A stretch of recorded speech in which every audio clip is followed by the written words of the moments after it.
Today is day 1 of the 10-day detox. The focus today is on satisfy. And in the chapter in the book, it talks a lot about that food and eating the wrong foods, processed foods, fast food,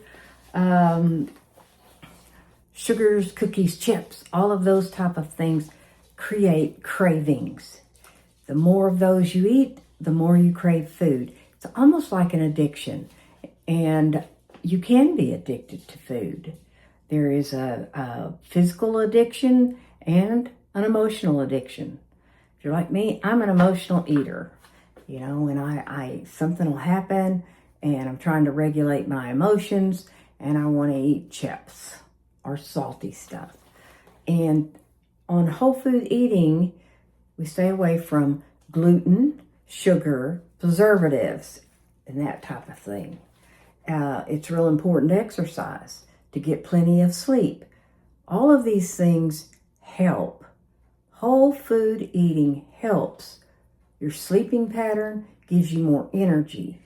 In nutritional psychology, which is something that's really been focused on in the last 10 years, they've done research about people who eat more whole foods and how there's a correlation between their mood and their anxiety levels from whole food eating. You use this, they do this treatment in conjunction with medication and therapy and other things. Whole foods decreases inflammation, and there's a correlation between high inflammation, more of a mood dysregulation. And whole foods are anti-inflammatory. This is how I got into whole foods, is I wanted to decrease the inflammation and the nerve pain I was having from my knee surgery. There's a gut-brain connection, stable blood sugar. When your blood sugar spikes or crashes, then it affects your mood. You're more irritable, you have mood swings, and it causes fatigue. There's brain nutrients in whole foods that stimulate serotonin and dopamines. And these are the two things that help with depression and anxiety. There's a lot of research out there about these components. So in the first chapter in day 1, it talks about how to satisfy. So how do you satisfy your cravings? Well, I worked in addiction, and some of the things we look for is tolerance. You got to eat more to satisfy the same amount and keep the same level of effect. Withdrawal. If you're not eating it, then you crave it and you want it. You despite using it, even though you know the consequences. A lot of these talks about an addiction. And I know for me, it definitely was. It didn't take very long of eating on this plan before I didn't crave the snacks, the salty stuff, the sugar. They'd have donuts at work, and I'd say I wasn't going to eat it, but I would eat one or two. And they always brought apple fritters with the donuts, and that's my favorite. And they would, Rhonda, we got you an apple fritter. And I'd be like, oh. And I got to where I didn't even want that stuff. So when you stay satisfied, it says there's real science to being satisfied. Swings in insulin drive your cravings. Sugar or anything that turns to sugar is what drives your cravings.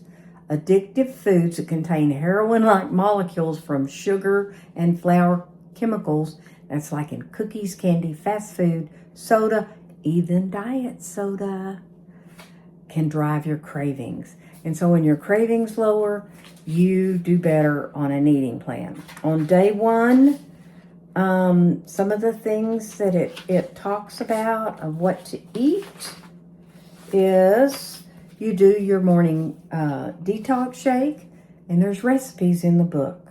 You get a morning snack Now, I did the shakes on the Detox, but, or the smoothie or whatever you call them, and I do not particularly care for that. They were filling, and I managed to, you can do anything for 10 days. Mid-morning snack, I would usually have some pecans. And then at lunch, you could choose your protein from the list. And one of the things, a recipe in here that I really do like is turkey meatballs. And I found some tomato paste that goes in these that has no preservatives or anything in them. So you have to shop for this stuff. I really did like the turkey meatballs, and it made a good portion, so I could eat them for days. I would fix them at night, eat the protein, and then I would do that in the day with a salad or the soups. Some of the soups are very good. It says a mid-afternoon snack is one of the dips or spreads. I a lot of times used avocado. I could make guacamole and eat that with carrots and celery, or it says veggies of your choice. He also gives you a list of the endless salad bar, and it has a lot of stuff to snack on. So a lot of it's preparation and being ready, and have your refrigerator and your pantry prepared for the things that you can eat. I ate a lot of nuts, avocados, and the protein and the vegetables.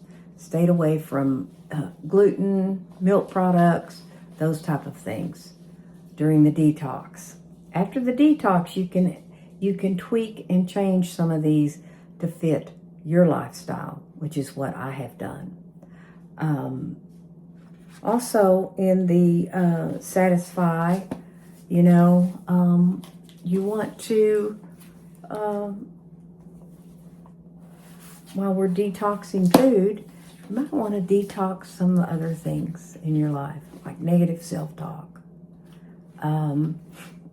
being critical, judgmental, some of those type of things, to keep a positive attitude and to speak positively about yourself and what you're doing. Your self-esteem increases when you make a commitment to yourself and you follow that commitment, and your self-esteem will get better because you begin to have confidence. It's a lot of learning curve, and ever since 4 years ago when I first went through the whole detox, where I followed it to the letter. And I did the detox baths, and I did everything in here, and I felt fabulous. And so I'm excited to go through this with you and to do it myself. And so today is day 1, Satisfy. Thank you for joining me. And as we do the whole food eating, let's do a little bit of whole food living and be you on purpose.